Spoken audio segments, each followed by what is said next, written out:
I'll let my parents move in here. You can't even cook. So leave, Mark said with a smug grin, acting as though he had the upper hand. I was stunned, unable to say anything. There was no way I would let my parents live in my home and then allow him to move in with his family without my consent. Trying to kick me, the actual homeowner, out. I had been putting up with Mark's controlling behavior for a while, but this was the last straw. I couldn't keep living with him if he continued this way. I knew it was time for Mark to face some consequences.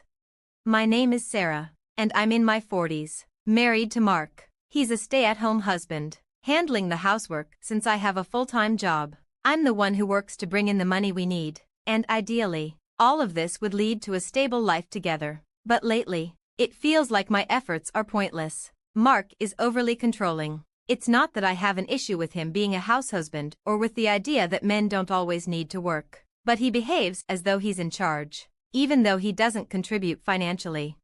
Out of nowhere, Mark would say things like, "I'm so tired today. I want some ice cream, go buy it for me," while lounging around the house at 11 p.m. The convenience store wasn't far, but after a long day at work, I was exhausted and his demands only added to my frustration.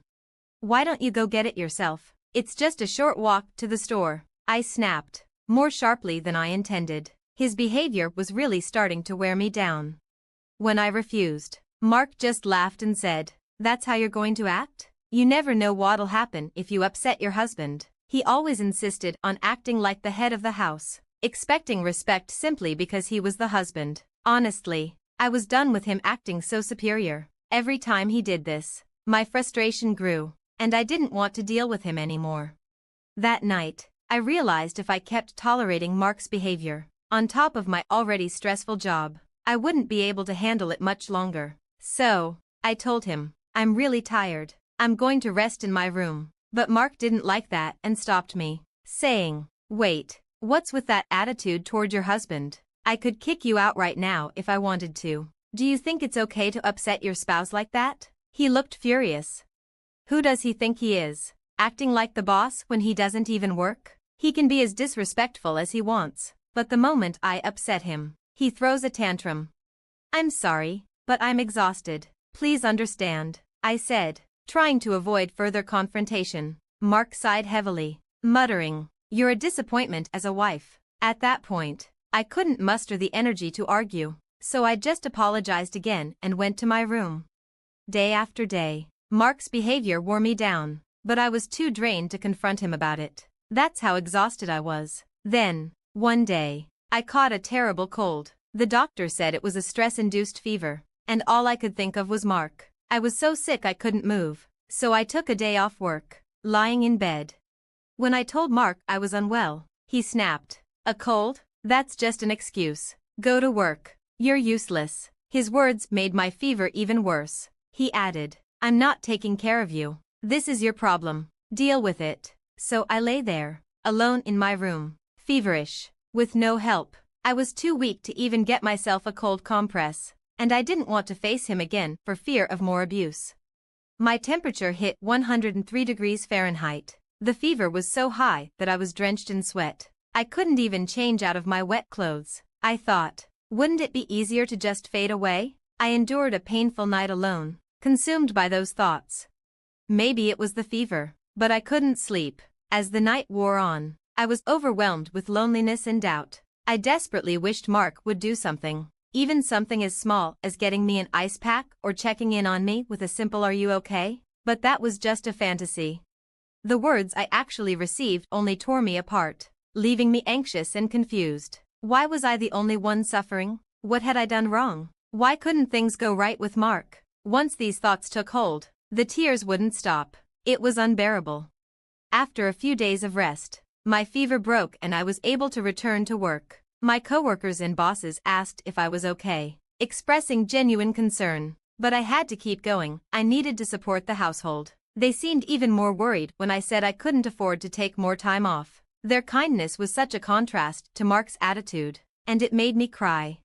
I realized I was reaching my breaking point. A voice inside me screamed that I couldn't go on like this. I was pushing myself too hard, ignoring my feelings. This life wasn't sustainable. Sooner or later, I'd hit my limit and wouldn't be able to recover. Deep down, I knew that, but I hadn't yet found the strength to deal with it.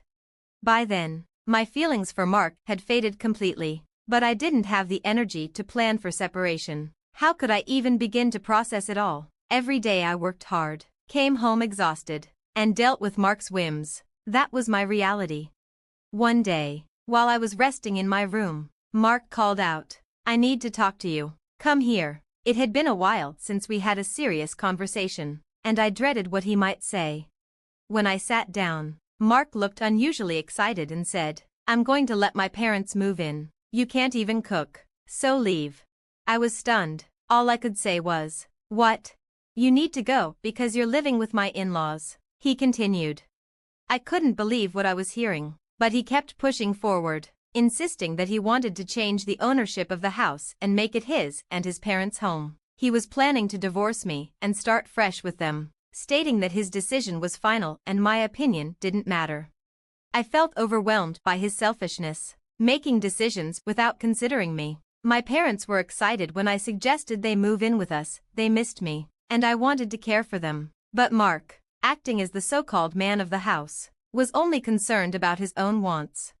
I knew I couldn't stay with Mark any longer. My heart told me it was impossible. Mark, oblivious to my feelings, chuckled and said, "You love me so much, don't you? I know this is shocking coming from your husband, but I just want to take care of my family. Please understand." It felt like a rebuke, but I wanted to say, "That's not true at all." I had no love left for him. All I felt was disbelief at his selfish actions and regret for not leaving him sooner. Why hadn't I left him earlier? If I had, maybe he wouldn't have taken advantage of me the way he had. I even hated my past self for being too weak to walk away. Mark seemed to misunderstand, thinking I still cared and didn't want a divorce. But he was wrong. I no longer felt anything for him except disgust for his selfishness. To make it clear, I finally said, "Fine then, I'll leave." Mark was stunned. "What?" he asked, clearly not expecting me to agree so easily. He needed to realize that the old me, the one who used to take care of him, was gone for good. Whatever happens to Mark now, it's no longer my problem. I won't be there to help him because we're no longer a couple. Seeing my resolve, Mark stood there, stunned and motionless. I took that opportunity to go to my room and gather only the essentials. I couldn't manage the bigger items today, so I'd have to arrange for movers later. As I got ready to leave, Mark rushed to stop me and asked, "Are you really sure about this? If we divorce, we'll be strangers to each other." I smiled, replying, "I've already fallen out of love with you. Letting go feels like a weight has been lifted." Mark stood there, looking lost and confused. I nodded, added, "Thanks for everything," and walked out of the house. Mark looked worried, but I didn't turn back. Once I got to my parents' place and explained everything, they were angry at first but calmed down once they saw I had a plan. I started healing while staying with them, beginning to sort things out, starting with the divorce. After I sent the divorce papers, Mark texted me, "Are you sure? I don't think this is the right thing, but honestly, I don't have any feelings for you anymore. If we keep pushing this, and you say you don't want the divorce, that will be a problem. I'm just relieved you're gone. Please finish the papers quickly."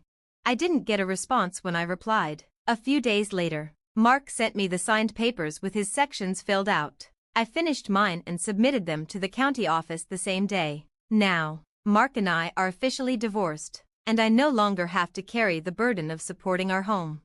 During the divorce proceedings, we divided our assets. Mark got the house, as he had insisted on keeping it, so I transferred ownership to him and decided to move forward. The house had never really felt like home anyway, it was more of a burden. Instead, I filed for alimony from Mark, which his parents were helping with since he was unemployed. Mark is now looking for a job and probably plans to repay them once he finds stable work. But as we all know, plans don't always go as expected. A month passed after the divorce, and I moved out of my parents' house into a new place, finally enjoying some peace. That's when I got a call from Mark. Honestly, I didn't want to deal with him, but I knew ignoring him might complicate things further. So, reluctantly, I picked up the phone. "Hello, what do you want after all this time?" I asked, exhausted with the whole situation. I just wanted him to get straight to the point. Mark begged, "Please help me." His tone was desperate, and I couldn't help but laugh. I knew he was in trouble, but this seemed like a bad situation. All right, what's going on? Tell me everything, I said, amused but still curious.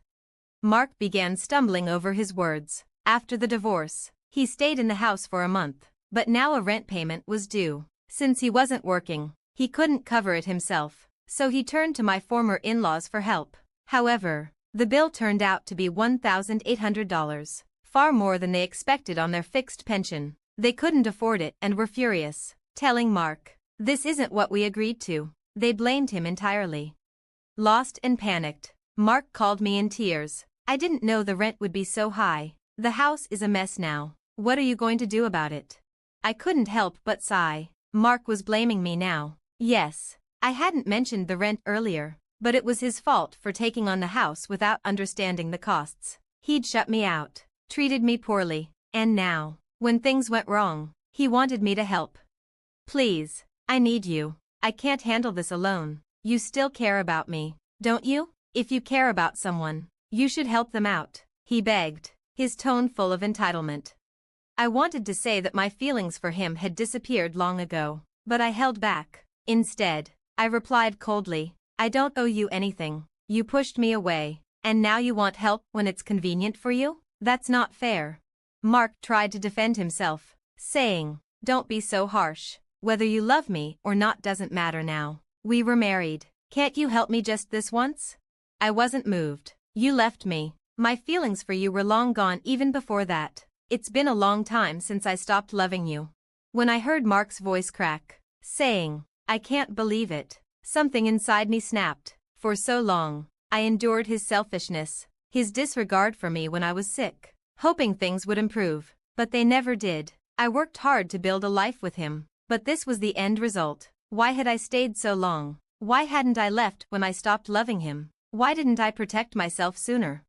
Those regrets hit me like a wave. Mark never truly understood me, never supported me, never saw me as an equal. He had treated me like a maid and a paycheck, all while ignoring my struggles. And now, after all of his actions, he called me, pleading for help, as though he were the victim. His selfishness was repulsive.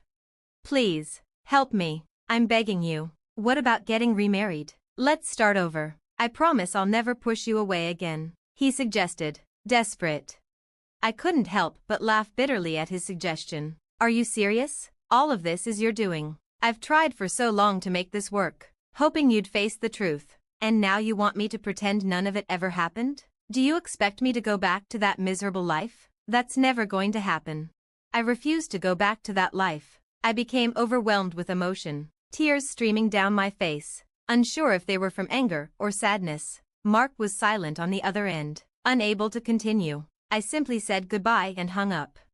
Mark didn't try to contact me again, wanting to make sure I never heard from him. I blocked his number. Later, I heard from mutual friends that Mark and his family had been evicted. He had asked my former in-laws for help again, but they refused, and they ended up angering the landlord. With no other options, they had to leave. Mark still hasn't found a stable job, and is now working part-time just to get by.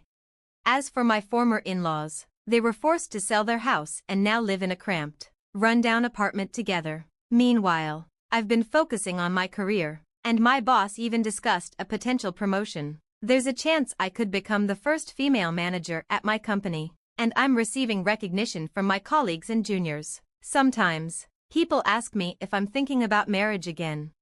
Honestly, after everything I've been through, I'm not interested in dating or getting married. But life is long, and there's no need to rush. Many people are happy without getting married. What matters most to me is living a life I'm proud of and staying true to myself. I'm going to continue moving forward, at my own pace.